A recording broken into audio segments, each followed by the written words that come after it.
मुफावदा जो शिरकत मुफावदा उनके माबैन,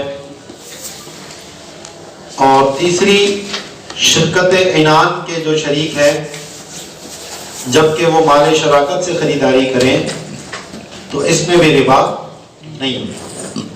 मुफावदा और इनान में फ़र्क ये है कि मुफावदा जो होती है वो दोनों हम मर्तबा हम पल्ला शख्स में होती है, यानी जो माल में भी हर एतबार से बराबर हो और तसर्रुफ में भी हर एतबार से बराबर हो। उनमें से हर एक दूसरे का वकील भी होता है और दूसरे का कफील भी होता है, यानी गारंटी भी होती है। एक का मुतालबा दूसरे से किया जा सकता है, जबकि जो शिरकत इनान वाले हैं वो एक दूसरे के वकील तो होते हैं, एक दूसरे के कफील नहीं होते। यानी एक दूसरे की तरफ से तसर्रुफ तो कर सकता है, लेकिन जिसने किया है मुतालबा उसी से होगा, दूसरे शरीक से उसका मुतालबा नहीं हो सकता।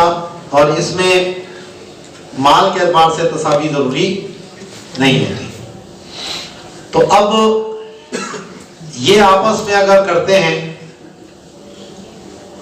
मिसाल के तौर पर खान साहब की और मेरी शिरकत मुफावदा है, तो जितना इनका उतना मेरा। अब मैं अगर 2 साल बेचकर इनसे 1 साल लेता हूं या 1 साल लेकर 2 साल लेता हूं, तो मुझे जो 1 साल फायदा हुआ तो उसमें आधा तो नहीं गई है, और जो 2 इनके पास थे उसमें भी इतनी रही था, तो बात तो वही रही। तो उनके पास जो 2 थे, मेरे पास 1 था, दोनों मिलाकर कितने हुए 3। तो 3 में से 1.5 उनका 1.5 मेरा, 1.5 ही है ना दोनों का। तो अब अगर मैंने 1 उनको देकर 2 उनसे ले लिया, नतीजा क्या रहा? वही 1.5 का 1.5, भाई दोनों को मिलाकर आधा उनका आधा मेरा, तो वही 1.5 का 1.5। तो कौन सा रिबा हुआ? कुछ नहीं हुआ। बज़ाहिर तो ये 2 और 1 का तबादला हुआ है, लेकिन ये कोई इसका नतीजा तब्दील नहीं हो रहा, जो पहले था बाद में भी वही है। ऐसे ही शिरकत इनान का मसला है कि हम दोनों ने, इन्होंने भी 100 मन गंदम दी, मैंने भी 100 मन गंदम दी, इनके पास भी और पैसे, मेरे पास भी और पैसे, लेकिन अब इसी माल शराकत से हमने आपस में तबादला किया, तो अब जो भी नफा आएगा दोनों का आधा आधा है, जो नुकसान होगा वो भी आधा आधा है, तो नतीजा वही का वही है। टोटल सरमाए को जब देखेंगे तो उसमें ना कोई इजाफा हो रहा है ना कोई कमी हो रही है। तो इसलिए कैद लगाई मिन माल शिरकती, कि जब ये खरीदारी माले शिरकत से हो, उससे हटकर अगर करेंगे तो वहां रिबा हो जाएगा। तो ये 3 सूरतें हो गई। नंबर 1 आका और गुलाम, नंबर 2 शिरकत मुफावदा वाले 2 शरीक, शिरकत मुफावदा, और तीसरा शिरकत इनान वाले 2 शरीक। अगर रासुल माल में कमी पेशी हो तो वो इसका मतलब इससे कोई फर्क नहीं पड़ा, लेकिन अगर तनासुब में फर्क है तो फिर आ जाएगा। अगर प्रॉफिट 50-50 था तो फिर नहीं आएगा फर्क, लेकिन अगर इनके 2 सुलुस मेरा 1 सुलुस है तो फिर आ जाएगा फर्क। वला बैना हरबिय्यिन व मुस्लिम मुस्तामनिन वलाउ बिअक़दिन फासिदिन औ क़िमारिन सम्मा लिअन्ना मालहु सम्मा मुबाह व यहिल्लु बिरिदाहु मुतलक़न बिला बदरिन खिलाफन लिस्सानी व सलासती। चौथी सूरत है कि मुसलमान और हरबी काफिर के माबैन भी रिबा नहीं होता। मुसलमान और हरबी काफिर के माबैन भी रिबा नहीं होता। काफिरों की 2 किस्में हैं, हरबी और ज़िम्मी। ज़िम्मी वो है कि जो दारुल इस्लाम में इस्लामी रियासत के मातहत होकर रहता है, तो उसकी जान और माल को वैसे ही तहफ़्फ़ुज़ हासिल है जैसे मुसलमान के जान और माल को तहफ़्फ़ुज़ हासिल होता है। दूसरा जो हरबी होता है, तो इस्लाम की निगाह में ना उसकी जान की कोई हुर्मत है ना उसके माल की कोई हुर्मत है, इस्मत हासिल नहीं है उसको। इसीलिए अगर कोई हरबी को मार देता है तो उस पर कोई किसास वगैरह के अहकाम जारी नहीं होते। उसका माल अगर कोई लूट लेता है तो उस पर कोई माली ज़िमान का हुक्म जारी नहीं होता। ठीक है। तीसरा जो मुस्तामन होता है वो भी हरबी काफिर ही होता है, सिर्फ फर्क यह है कि वो आर्जी तौर पर अमान लेकर दारुल इस्लाम में आता है, तो इस्लामी रियासत उसको अमन देकर अपने यहाँ आने की इजाज़त देती है। तो असलन वो दारुल हर्ब का ही बाशिंदा होता है, सिर्फ वक्ती तौर पर उसको अमान हासिल होती है, तो वो हरबिया मुस्तामन कहलाता है। इसी तरह वो मुसलमान कि जो अमान लेकर दारुल हर्ब में गया हो वो मुस्लिम में मुस्तामन कहलाता है। तो वो कोई दारुल हर्ब का शहरी नहीं हो गया, दारुल इस्लाम ही का शहरी है, लेकिन जब तक वो वहां है उसके जान और माल को तहफ़्फ़ुज़ हासिल है। ठीक है। तो अब मसला ये है कि रिबा की शराइत में से ये है कि किस्मत बदलैन हो, दोनों जो माल हैं वो मासूम हो, यानी ऐसे माल हो कि अगर उनको कोई जाया करे तो उसके ऊपर उसका ज़िमान लाजिम है। माल मासूम का मतलब ये होता है कि अगर कोई शख्स उस माल को जाया कर देगा तो शरई तौर पर उसका ज़िमान, उसका तावान उसके ऊपर लाजिम है। ये माल मासूम कहलाते हैं। तो रिबा की हुर्मत के लिए ये ज़रूरी है, ये शर्त है कि बदलैन में इस्मत पाई जाए, दोनों माल जो हैं वो मासूम होने चाहिए शरीयत की निगाह में, तभी तो वो इजाफा लेना ममनू है। अब यहां पर मुसलमान का माल तो मासूम है, लेकिन उस हरबी काफिर का माल मासूम नहीं है।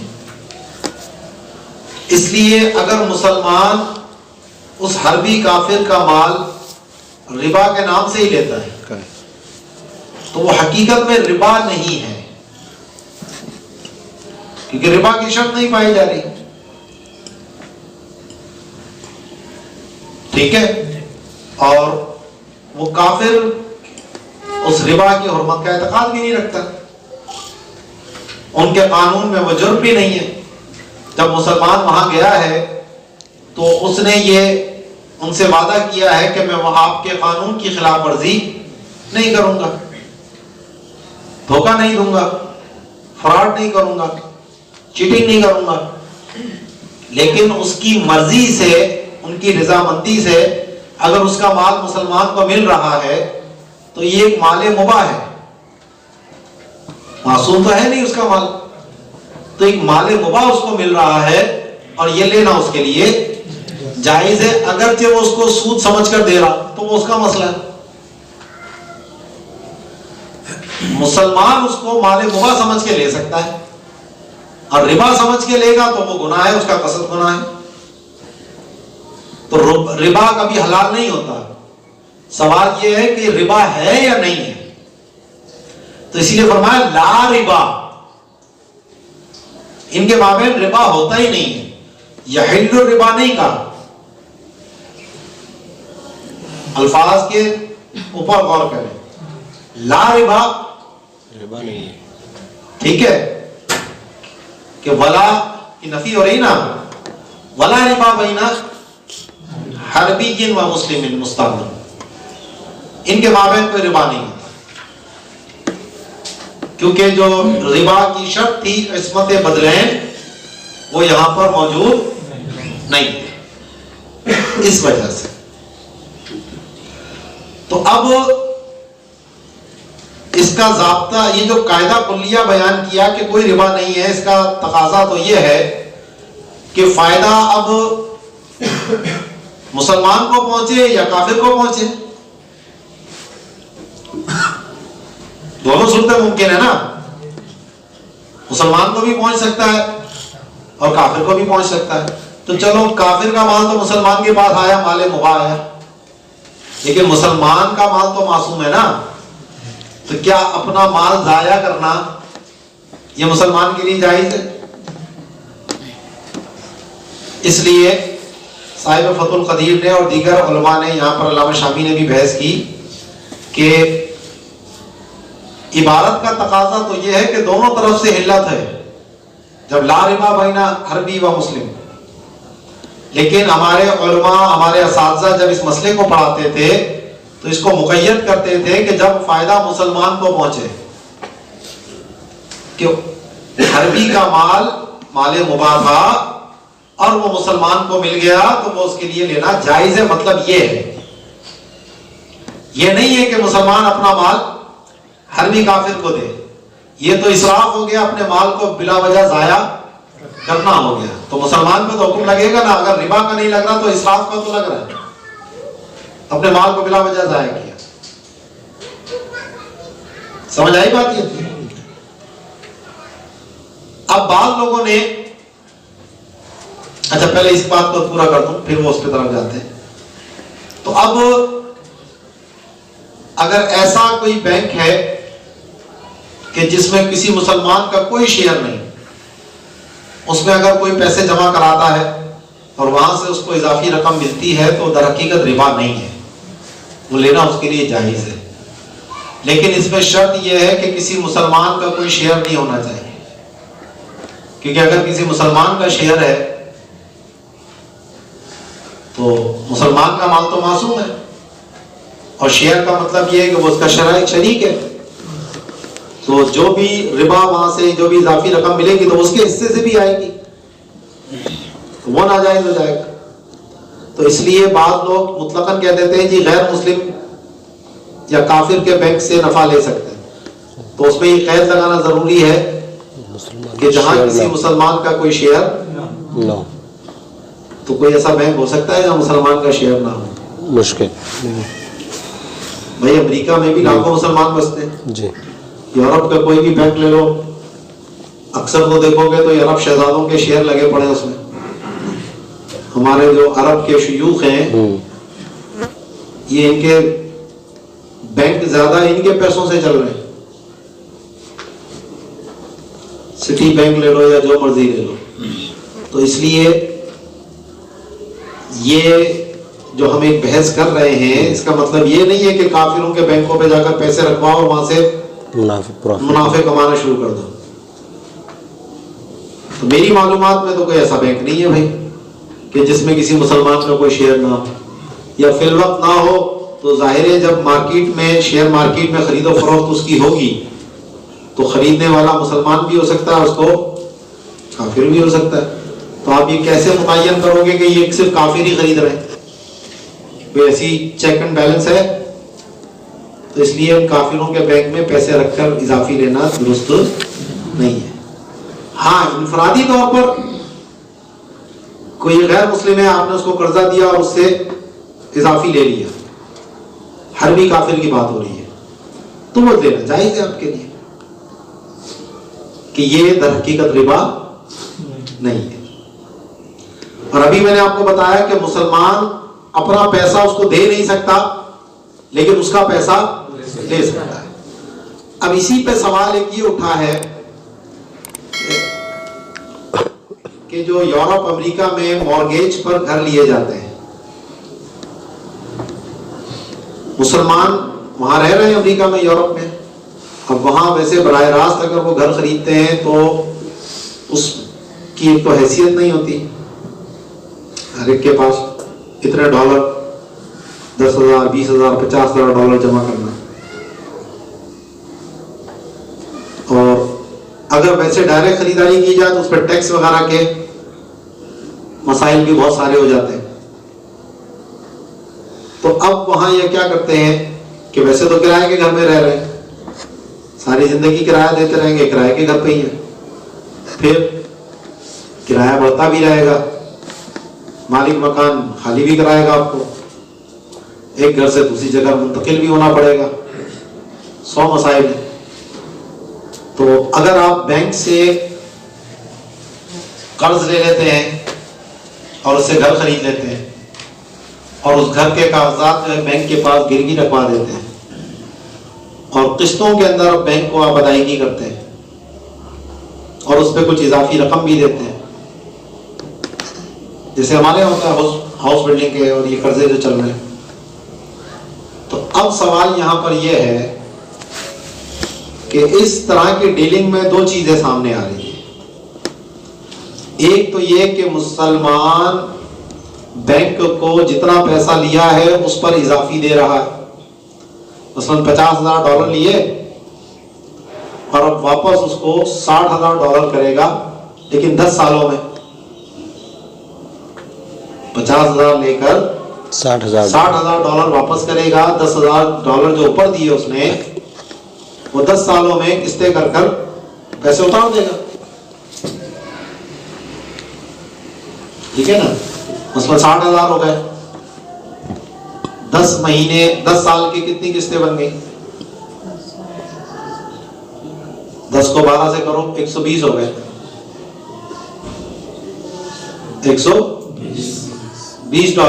120 महीने हो गए।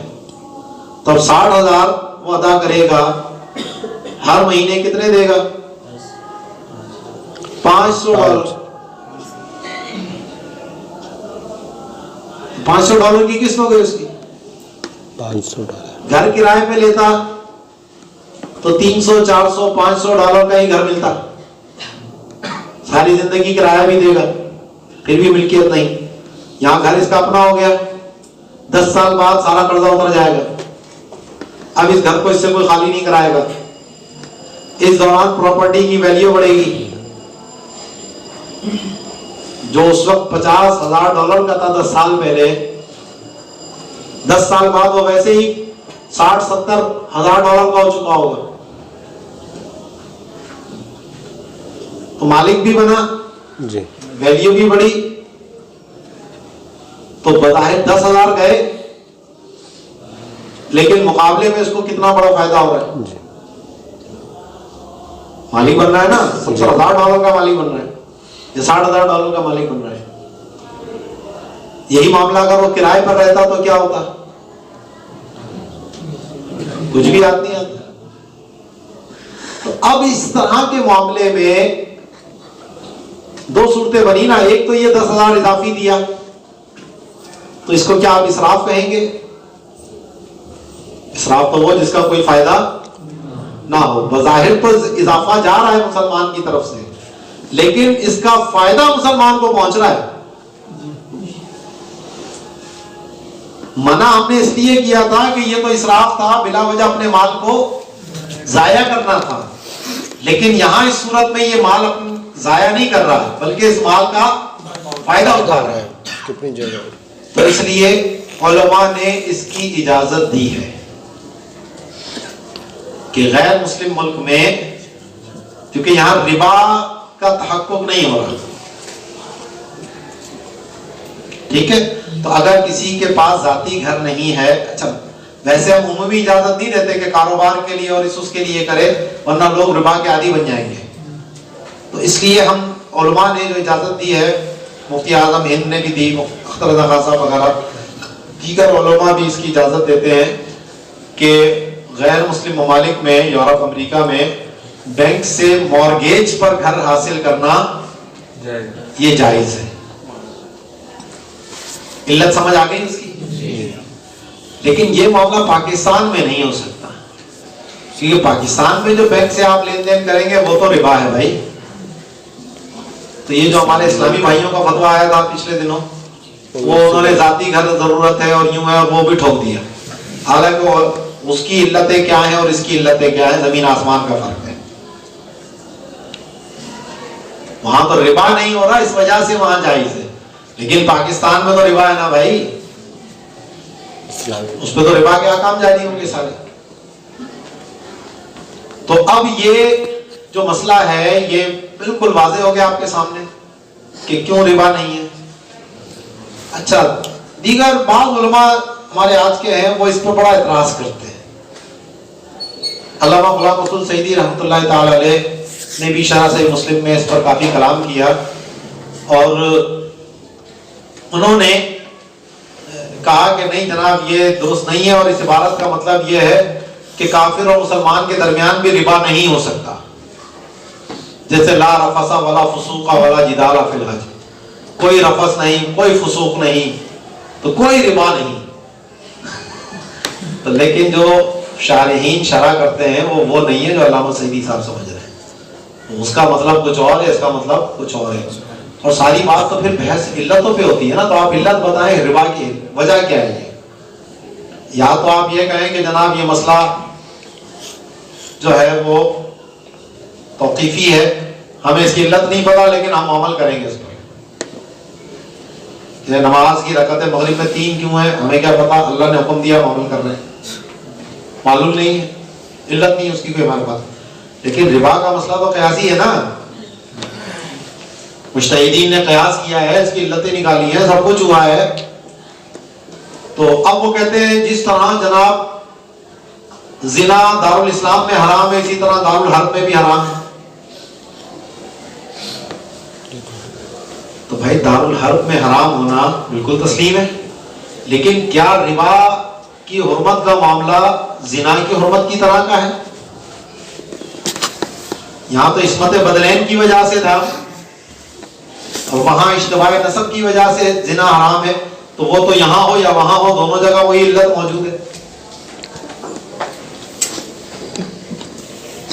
तो कोई जिना का अड्डा यहां खोल के बैठे तब भी हराम, जिना का अड्डा वहां खोलकर बैठे तब भी हराम, क्योंकि अमरे नाजायज की उजरत लेगा वो। तो जिना किसी मकान के साथ खास नहीं है, लेकिन बहरहाल ये जो माल का मामला है इसकी इल्लत जब इस्मत बदलैन है, इसकी शर्त यह है, तो वहां वो इल्लत तो मौजूद नहीं है। तो इसलिए दोनों को एक हुक्म में रखना ये कयास माल फारिक है और बिल्कुल वाज़ेह और बेगुबार मसला है। और जी लोग कहेंगे जी मुसलमान सूद में मुब्तला, तो भाई हम कब कह रहे हैं सूद में मुब्तला हो? ये सारी क़ुयूदात लगा रहे हैं, तो सूद का दरवाजा खोलने वाली बात कहां से आ गई? यहां तो गुफ्तगू ये हो रही है सूद है या नहीं है। आला हज़रत से कई जगह पर फतवा हुआ जी गैर मुस्लिम से सूद लेना हलाल, हज़रत ने फरमाया सूद लेना किसी से भी हलाल नहीं। तो सूद थोड़ी हलाल होगा, सवाल यह है कि सूद है या नहीं है।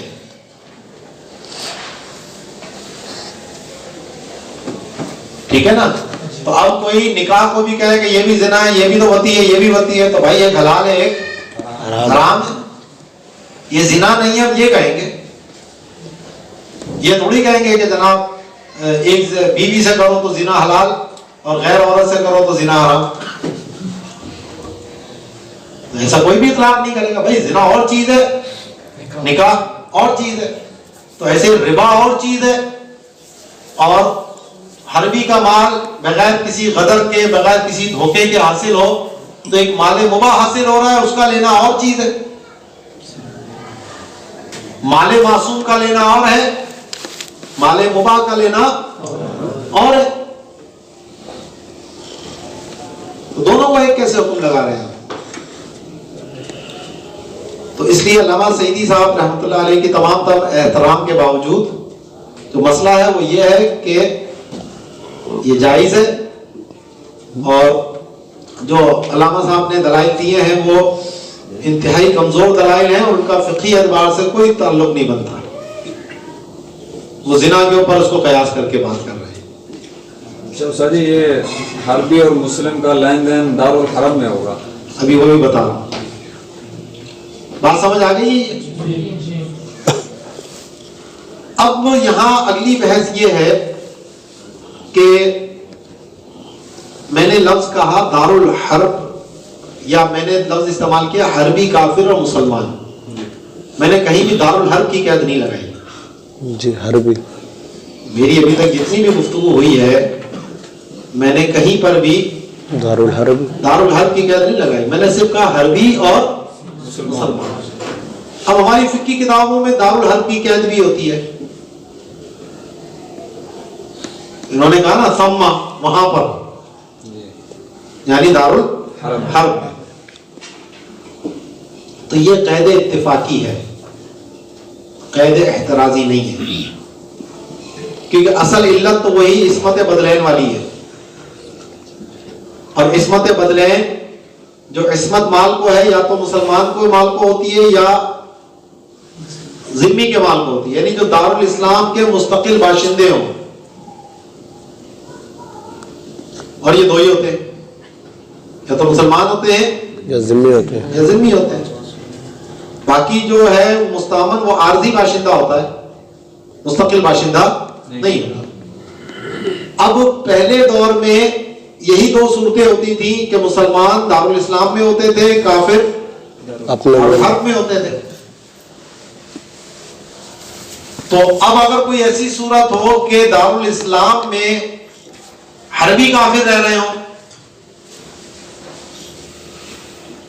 तो हुक्म वही रहेगा, क्योंकि उस हर्बी काफिर का माल मासूम नहीं है। असल इल्लत तो ये थी, दारुल इस्लाम होना या दारुल हर्ब होना इल्लत नहीं थी, माल का मासूम या गैर मासूम होना इल्लत थी। तो अब जैसे हिंदुस्तान था आला हज़रत के दौर में, आला हज़रत ने फरमाया हिंदुस्तान दारुल इस्लाम है। क्यों? क्योंकि इस्लामी शियार बाकी थे। अगरचे काफिरों की हुकूमत थी, अंग्रेजों की हुकूमत थी, लेकिन उस अंग्रेजों की हुकूमत होने के बावजूद हिंदुस्तान दारुल हर्ब नहीं था, या आज भी दारुल हर्ब नहीं है, दारुल इस्लाम है।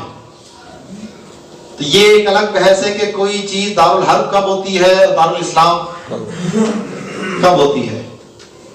ये पहले गुफ्तगू की आपसे मैंने? नहीं। अच्छा,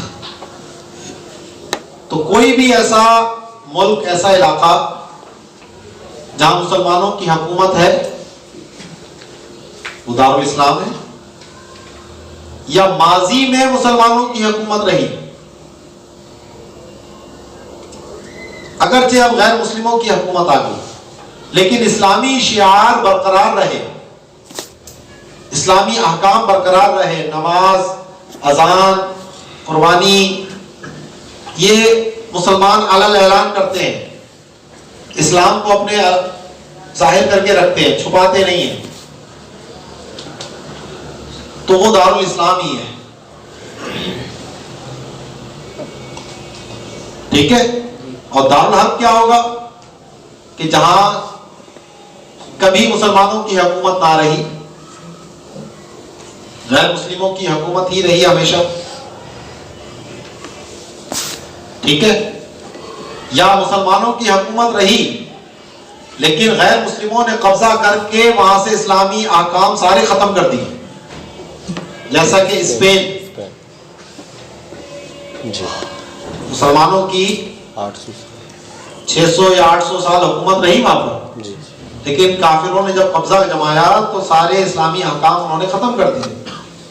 मुसलमान होना जुर्म हो गया, लोग अपने इस्लाम को छुपाते थे, ऐलानिया ना नमाज पढ़ सकते थे, ना जुम्मा, ना अजान, कुछ भी नहीं। तो अब स्पेन पर मुसलमानों की हुकूमत रही, लेकिन अब वो दारुल हर्ब है। या अमेरिका है, वहां कभी मुसलमानों की हुकूमत नहीं रही। कनाडा है, ऑस्ट्रेलिया है, यूरोप के बहुत से ममालिक हैं, कुछ ममालिक पर रही है मुसलमानों की हुकूमत। स्पेन खुद यूरोप का हिस्सा है। ठीक है। तो वो अब दारुल हर्ब होंगे। अब दारुल हर्ब की भी फिर दो किस्में हैं, जिस तरह हर्बी काफिर की दो किस्में थी, मुस्तामन और गैर मुस्तामन, तो ऐसे ही दारुल हर्ब की भी दो किस्में हो गई, जिससे मुसलमानों ने, इस्लामी रियासत ने जंग बंदी का मुआहदा किया कि उनसे जंग नहीं करेंगे जब तक ये मुआहदा है। इसको दारुल अहद कह लीजिए, आप दारुल कुफ्र कह लीजिए, दारुल अमन कह लीजिए, जो मर्जी नाम ले ले। ला मुनाक़शत फिल इस्तिलाह, इस्तिलाह में कोई पट्टा नहीं है, बात हकीकत की हो रही है। तो फी नफ्सी ही, अपनी जात के एतबार से तो दारुल हर्ब है, क्योंकि दार दो ही है, या तो दारुल हर्ब या दारुल इस्लाम। तीसरा कोई दार नहीं होता। फिर उसकी आगे तकसीम होती है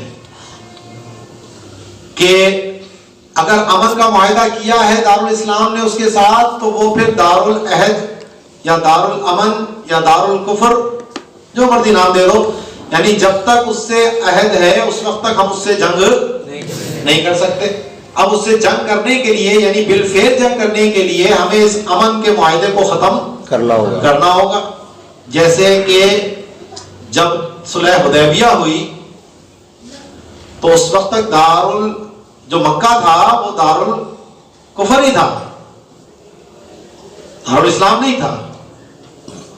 अमन का मुआहिदा हुआ था हुजूर अलैहिस्सलाम का और कुफार मक्का से, आना जाना हो गया, एक दूसरे से अमन लेकर आते थे, ठीक है। लेकिन दारुल इस्लाम कब बना वो? जब फतेह मक्का हुई, अमन का मुआहिदा खत्म उन्होंने किया था कुफार मक्का ने। 10 साल का एग्रीमेंट था, 3 साल बाद ही उन्होंने खत्म कर दिया था। तो फिर आप अलैहिस्सलाम ने खत्म हो गया तो बस ठीक है, खत्म हो गया, पहल उनकी तरफ से हुई थी।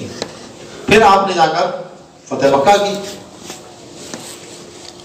ठीक है ना।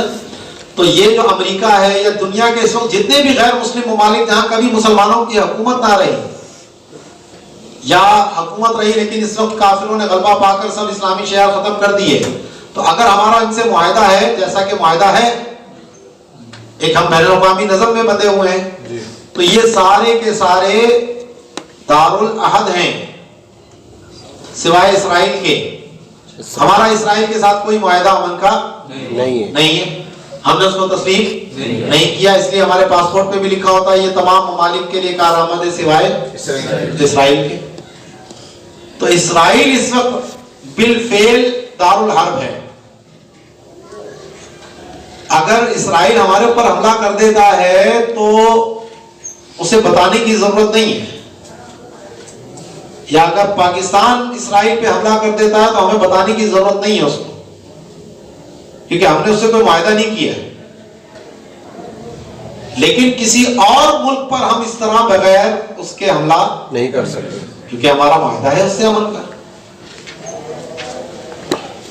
इसीलिए इंडिया ने जब पाकिस्तान की सरहद अबूर की थी बैनुल-अक़वामी 65 में, तो ये कहा ना कि बुज़दिल दुश्मन ने बगैर बताए ऐलान जंग किया। ऐलान जंग करता फिर हमला करता, रात की तारीकी में चुप चुपाते घुसाया। तो ये उसने अपने अहद जो किया हुआ था उसकी खिलाफ वर्जी की थी, और यही ताना हम आज तक उनको देते हैं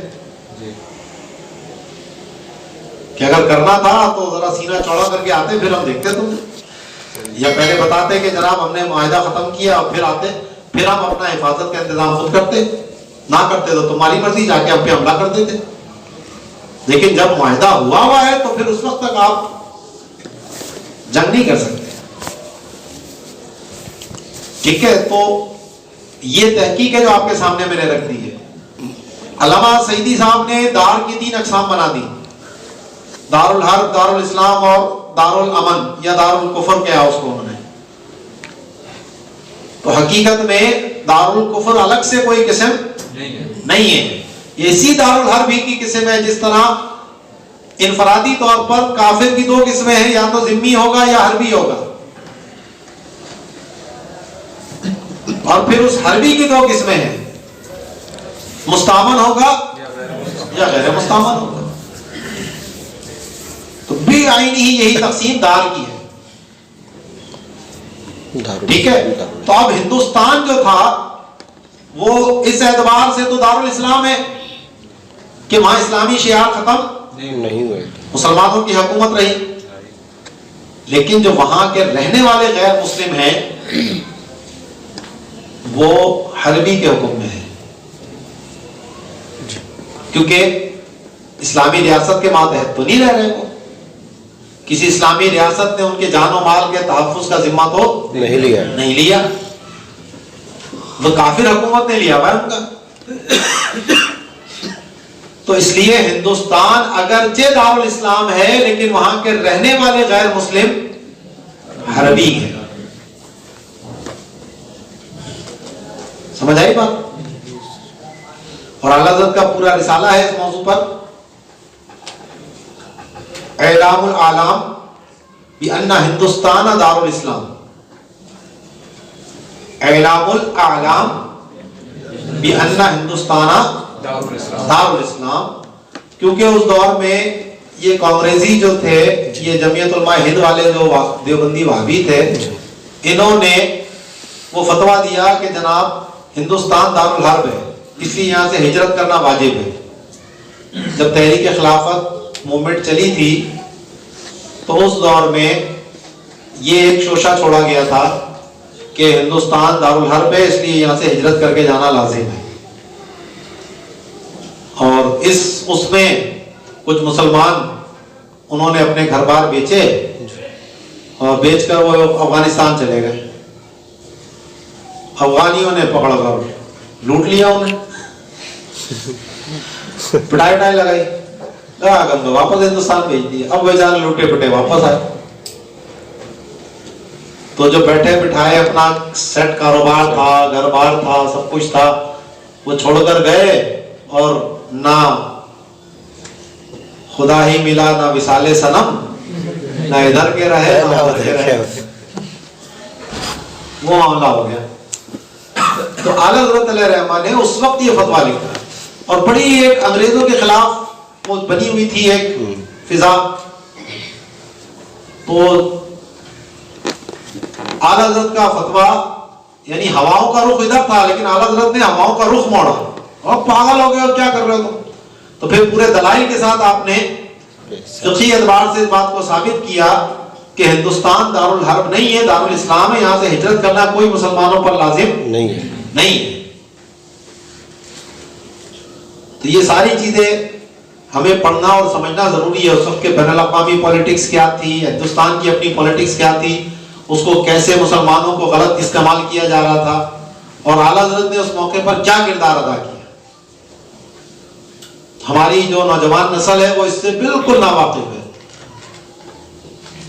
आज इमाम अहमद रज़ा कॉन्फ्रेंस के नाम पर जो कॉन्फ्रेंसें होती हैं उसमें ज्यादा से ज्यादा क्या होता है, आला हज़रत बहुत बड़े साइंसदान थे या आला हज़रत बहुत बड़े शायर थे,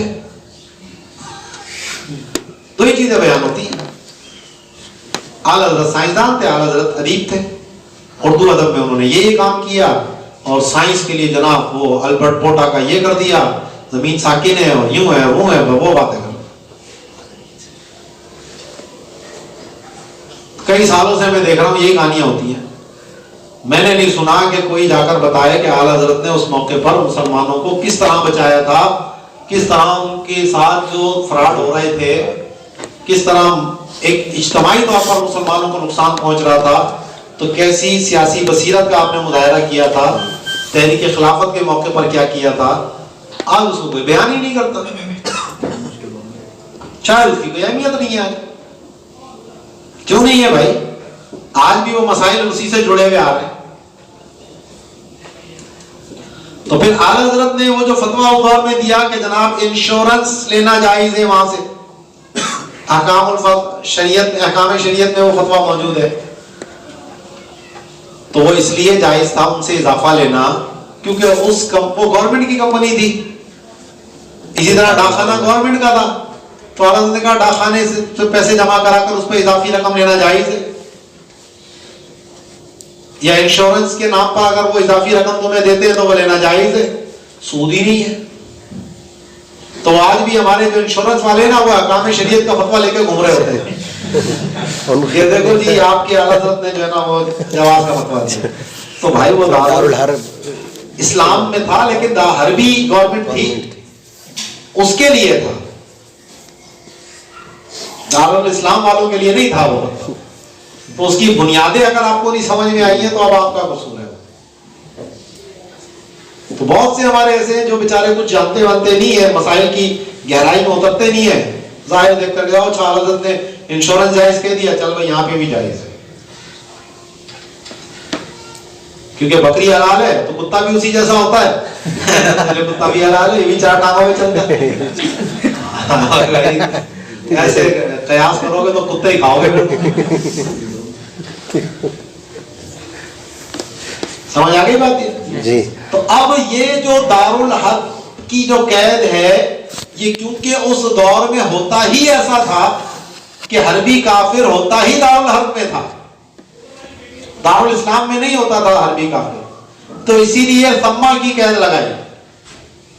तो ये कैद इत्तिफाकी है कि क्योंकि उस वक्त ऐसा होता था इसलिए इसको जिक्र किया, ये कैद एहतराजी नहीं है। आला हज़रत अलैहिस्सलाम ने पूरी तफसील के साथ इस बहस को बयान किया फतवा रज़िया शरीफ में, रिबा की बहस में जाकर उसको देख लेना, बहुत कमाल के कलाम है आला हज़रत। तो उसको आसान करके मैंने आपके सामने रख दिया है। तो इसलिए हिंदुस्तान का जो हरबी है, आज भी अगर वहां का मुसलमान किसी गैर मुस्लिम से अगर इस तरह कर्ज देकर उस पर इजाफी रकम उससे लेता है तो दर हकीकत रिबा नहीं है, लेकिन उससे कर्जा लेकर उसको इजाफी रकम दे नहीं सकता। ठीक है, तो इसी तरह वो जितनी बुयूए फासिदा थी उसका हुक्म मुसलमान या जिम्मी के मामले किया जाए तो हुक्म लागू होता है। अगर ये मामलात हरबी काफिर के साथ किए जाएं तो लागू नहीं होता, तो ये हुक्म उसमें लागू नहीं होता। जब रिबा नहीं होता तो फिर बै फासिद कहां से होगी। इसी तरह कीमार का मामला है, तो अगर कीमार के जरिए उनका माल मिल रहा है हमें तो वो लेना जायज है। दर हकीकत वो कीमार नहीं है, क्योंकि कीमार के लिए भी दोनों तरफ माल का मासूम होना वो जरूरी है। इस्मत बदलैन जिसको कहते हैं। ठीक है, तो ये चौथी सूरत हो गई हमारी कि मुसलमान और हरबी के माबैन रिबा नहीं होता। तो वो किसी ने अभी मुझसे नेट पर भी पूछा यही सवाल कि जनाब ये हरबी की जो दारुल हर्ब की कैद है क्या है।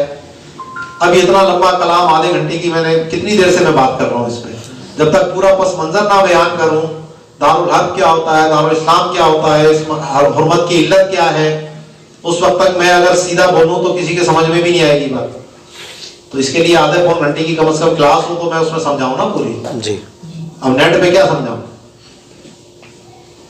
मैंने सिर्फ इतना लिखा ये कैद इत्तिफाकी एतराजी नहीं है बस।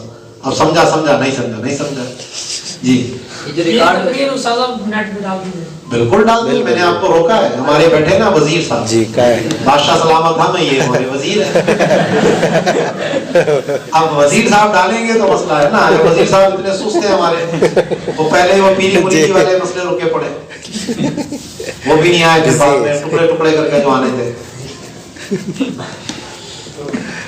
बिल्कुल आप डालें, यही जो मैंने आपको गुफ्तगू की इसको लिख दे, मकाले बना के छापे इसको।